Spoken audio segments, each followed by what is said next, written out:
French journalist and commentator Nabila Ramdani joins us from London. Nabila, great to see you and have you on the programme. Why would Charlie Hebdo republish cartoons that were so controversial? Well, dare I say, I think it may well be that Charlie Hebdo is seeking publicity, and this is clearly a very good way of achieving it. I certainly cannot think of any other sensible, let alone responsible reason why they should reproduce cartoons that aren't even theirs. The whole point of satire is that it's meant to be original and clever, and not just vicious, and indeed spread hate.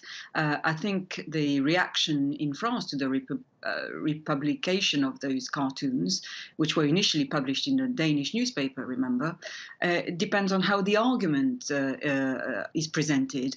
And I looked at this entire issue quite forensically, but a lot of people won't. There will be those who dislike Islam and who would applaud Charlie Hebdo, while others would be more sensible. But the worst part of it all is that some people still present support of Charlie Hebdo cartoons as a chance to stand up to murderous terrorism. And this is, to me, a despicable deceit, and what that decent people should reject. I certainly won't hope that it would lead to an uprising per se, but I certainly can tell you that there are already plenty of people who are very upset about it.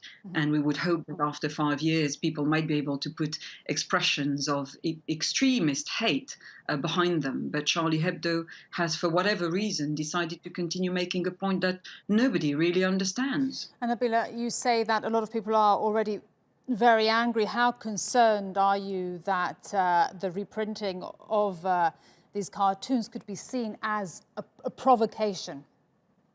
Well, let us not forget that those venomous drawings were not even Charlie Hebdo's in the first place. They were expressions of hate against Islam that first appeared in Denmark. They include depiction of the Prophet Mohamed with a bomb. They are not witty, they are not satirical. They are purely aimed at spreading hate against the entire Muslim community.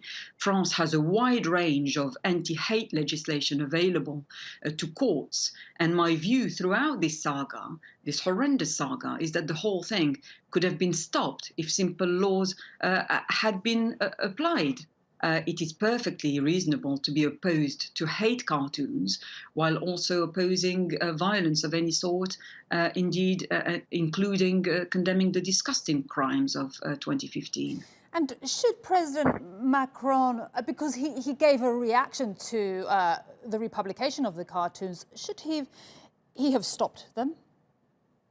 Well, I think this is not Macron's position, of course. He would be accused of government censorship.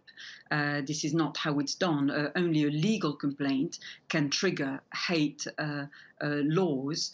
And there's a strict separation of powers in France, meaning that the executive cannot be involved or interfere with judicial matters. But as you said, President Macron has given a reaction to all this. He's a consummate politician and indeed a diplomat. He very noticeably maintained a very low-key approach to this. He said a few words during his visit to Lebanon. Yesterday, he reacted like any human being would. He expressed absolute compassion for all the victims of this terrible crime. But he was not prepared, however, to take a strong political stance along the Je suis Charlie slogan, as some politicians have been prepared to do. Nabila, thank you so much for your analysis. We really appreciate it. Nabila Ramdani, French journalist and commentator, speaking to us from London. Thank you.